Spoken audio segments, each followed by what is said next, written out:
नमस्कार दोस्तों, मेरा नाम है पंकज दुबे और आज हम बात करने वाले हैं ट्रेड वॉर। देखिए, ये ट्रेड वॉर किसके बीच में चल रहा है दोस्तों? जो बाइडेन और जिनपिंग के बीच में, अमेरिका और चाइना के बीच में चल रहा है। बाइडेन ने क्या बोला? देखिए रिपोर्ट क्या आ रही है। Biden escalates China US trade war with fresh tariff hikes on electric vehicles, solar cells, chips and steel. चलिए, अब इस पे इंडिया का क्या फर्क पड़ने, इंडिया पे क्या फर्क पड़ने वाला है? अब भाई साहब अगर बोलते हैं ना, बाइडेन बोलेंगे इधर सामान नहीं बेचने का, पूरा टैरिफ बढ़ा दिए भाई साहब, टैक्स बढ़ा दिए, कहां से बेचेगा चाइना का सामान? अब क्या यहाँ पे देखिए दूसरी रिपोर्ट आ रही है। US China trade war escalation में lead to dumping of goods in India. कौन वार्निंग दे रहा है भैया? जीटीआरआई। ये बोल रहा है भैया, अभी बोलते हैं ना, अमेरिका में अब ये चाइना सामान नहीं बेचेगा तो पूरा डंप कहाँ पे करेगा? इंडिया के अंदर, एकदम सस्ते भाव में। और चचा क्या हाल है? हम्म लगता है रेड कारपेट का मजा आ गया आपको। अब बाइडेन जी ने क्या बोल दिया, सीधा सिंपल लैंग्वेज में समझा दिया चाइना को, भैया आप हमारे यहाँ पे सामान नहीं बेच पाओगे क्योंकि हम उस पर टैक्स बहुत ज्यादा बढ़ा देंगे। अब ये आशा है भैया, बोलते हैं ना, जीटीआरआई बोलता है कि भैया अब ये पूरा चाइना क्या कर सकता है, सारा का सारा सामान कहाँ पे डंप कर सकता है? इंडिया के अंदर। अब चलिए देखिए यहाँ पे समझते हैं।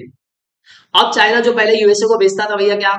इलेक्ट्रॉनिक कॉर्ड्स, स्टील, अपना सोलर सेल्स और ये सेमीकंडक्टर चिप्स, ये सब पे क्या आ गया भैया? इतना भयंकर बोलते हैं ना, उसने बढ़ा दिया है टैक्स, टैरिफ बढ़ा दिया। उसके आगे हम अभी डिस्कस करने वाले कितना बढ़ाया है।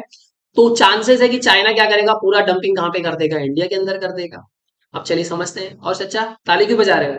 अच्छा, बाइडेन जी ने टैरिफ बढ़ा दिया है, तो अब देखो बाइडेन ने अपना ट्वीट किया कि I just impose a series of tariff on goods made in China. जो मेड इन चाइना उस पे 25% किस पे डाल दिया? स्टील पे। 50% किस पे बढ़ा दिया? सेमी कंडक्टर पे। और 100% कर दिया किस पे? इलेक्ट्रॉनिक व्हीकल्स पे। जैसे इंडिया के अंदर भी बोलते हैं ना, अगर कोई बाहर की कंपनी अपनी कार बेचना चाहेगी, इलेक्ट्रॉनिक कार्स बेचना चाहेगा, तो उस पे कितना है? 100% टैक्स है भाई साहब। चलिए अच्छी बात है। अब भाई साहब इन्होंने बोला कि हम समझते हैं कि डब्ल्यूटीओ के खिलाफ जा रहे हैं, लेकिन हमको अपनी सेफ्टी पे ध्यान देना है। कुछ तो रीजन बताना पड़ेगा भैया कि अचानक से कितना पूरा बोलते हैं ना, टैक्स क्यों बढ़ा दिया, टैरिफ क्यों बढ़ा दिए। तो इन्हें ये क्या बोल रहे हैं कि देखिए व्हाइट हाउस क्या बोलता है, China's unfair trade practices. China जो प्रैक्टिस करता है, ट्रेड करता है, थोड़ा सा उस पर भरोसा नहीं किया जा सकता है। उनके टेक्नोलॉजी ट्रांसफर पे, इंटेलेक्चुअल प्रॉपर्टी पे, इनोवेशन पे पूरे अमेरिका को उसने हार्म किया है। तो इसके लिए हम भैया इनके साथ में बिजनेस नहीं करना चाहते, अलग तरीके से इनको हम दबाना चाहते हैं। और क्या बोलता है अमेरिका की, flooding global markets with artificially low price export. मतलब इतने सस्ते भाव में बेच रहे हैं, पूरा मार्केट ग्लोबली खराब कर रहे हैं लोग, एकदम सस्ता सामान। मतलब अब चाइना के बारे में एक कहावत है, चले तो चांद तक और ना चले तो शाम तक। China skips red carpet welcome for Blinken. Blinken के लिए भैया रेड कारपेट नहीं बिछाया गया। अब यहाँ पे देखिए, ये गए थे आप एयरपोर्ट में, भैया इसे खाली रखा है। किधर है रेड कारपेट, किधर है? अब भाई वॉशिंगटन ने न्यूज छापा कि रेड कारपेट नहीं दिया गया हमारे टॉप यूएस के डिप्लोमेट के लिए। तुम लोगों ने इतना बेइज्जती किया। और बोलते हैं ना, एक न्यूज भी आया था, मतलब ये बिंजी क्या मैसेज देना चाहता है भाई अमेरिका को? हम तुम्हारा स्वागत ऐसे ही करेंगे? हाँ। आप किसी के वो बोलते घर पे आप जाते हो तो यार कम से कम चाय पानी तो पूछना है। अब चाय पानी पूछने के लिए आप बोलोगे हाँ पानी पियोगे, बोलेगा हाँ, बोलेगा चलो समूह लाओ पिला देंगे पानी, आपको गिलास में पानी पिलाना चाहिए, मतलब अच्छे से उसका रेड कारपेट में स्वागत करना चाहिए ना। अमेरिका दम खुन्ना गया। उसने बोला ठीक है बताते हैं। उसके साथ साथ आपने अपने एक वीडियो भी देखा जो वायरल होगा, जिसमें बोलते हैं ना, जिनपिंग बोलते हैं ये ब्लिंकन कब जाने वाला है? यहाँ पे क्या कर रहा है ये? मतलब इतना ज्यादा इंसल्ट कर दी। अमेरिका ने बोला ओके ठीक है। इलेक्ट्रिक व्हीकल्स पे 100% टैरिफ बढ़ा दिया। लिथियम आयन ये सब पे 25%, 25%, 25%, 25%।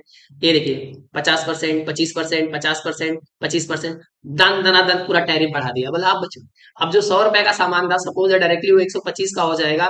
जो 100 का सामान था वो डायरेक्टली 200 रुपए का हो जाएगा, तो फर्क तो पड़ेगा ही ना पड़ेगा दोस्तों। चलिए आगे बढ़ते हैं। अब और एक बात ध्यान पे देने की जरूरत है कि देखिए 2023 के डेटा के अगर हिसाब से है, तो अमेरिका कितने का इंपोर्ट करता था, चाइना से सामान कितने खरीदा था? तो अमेरिका चाइना से सामान खरीदता था 427 बिलियन डॉलर का, और बेचता था कितना? सिर्फ 148 बिलियन डॉलर का सामान इनको बेचता था। बहुत बड़ा गैप था। तो बाइडेन को समझ में आ रहा था भैया ये 427 और 148 में बहुत बड़ा गैप है। चलिए, अच्छा किए भाई साहब, हमारे लिए तो अच्छा ही किए। अब हम इंडिया की अगर बात कर ले, तो चाइना हमारा नंबर 1 ट्रेड पार्टनर बन चुका है भाई। ये बड़े दुख की भी बात है, क्या बोल सकते हैं। बन तो गया है, लेकिन क्या, हमको एक्सपोर्ट करना चाहिए, लेकिन हम क्या कर रहे हैं, ज्यादा से ज्यादा इंपोर्ट कर रहे हैं। अगर हम फाइनेंशियल ईयर 2024 की बात करते हैं, तो भाई साहब इंडिया ने इंपोर्ट कितना किया है? $70.32 बिलियन का सामान खरीदा है चाइना से। और चाइना को बेचा कितना है हम लोग ने? $16.7 बिलियन का सामान बेचा है, जो एकदम कांस्टेंट है।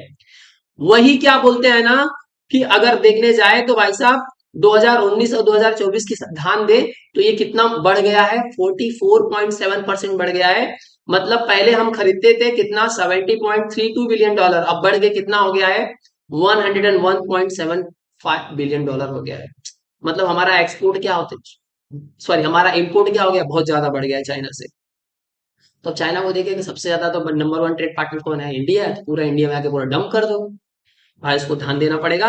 तो अब क्या हो गया है कि भाई साहब अलर्ट आ गया है कहां से? जीटीआरआई ने। ये जीटीआरआई का है, ग्लोबल ट्रेड रिसर्च इनिशिएटिव। इसने भैया अलर्ट दे दिया कि भाई साहब याद रखिए, चाइना पूरा डंपिंग कर सकता है आपके यहाँ पे। तो आपका जो मेक इन इंडिया का जो सपना है ना, उस पर प्रभाव आ सकता है। अब क्या है, देखिए कि दोस्तों कि अगर मैं इंडिया की अगर बात करूं, तो अगर कोई इंडिया में कोई सामान 200 रुपए का मिल रहा है, चाइना वही आएगा, बोलेगा 200 का सामान है, 110 में दूंगा, 100 में दूंगा, 90 में दूंगा, 80 में दूंगा। तो कोई भी बोलेगा हाँ हाँ दे दो दे दो दे दो। तब देशभक्ति सब भूल जाते हैं। तब 200 और 80 में बहुत ज्यादा डिफरेंस दिखने लगता है। तो अगर ये 80 का सामान बिकते रहेगा, तो ये जो 200 बेचने वाले हमारे जो बोलते हैं ना, यहाँ की भारत की कंपनी से, उनका क्या असर पड़ेगा? कुछ दिनों के बाद वो बंद हो जाएंगे, फिर से वही कहानी चालू हो जाएगी। तो इसके लिए इस पे ध्यान देने की बहुत जरूरत है।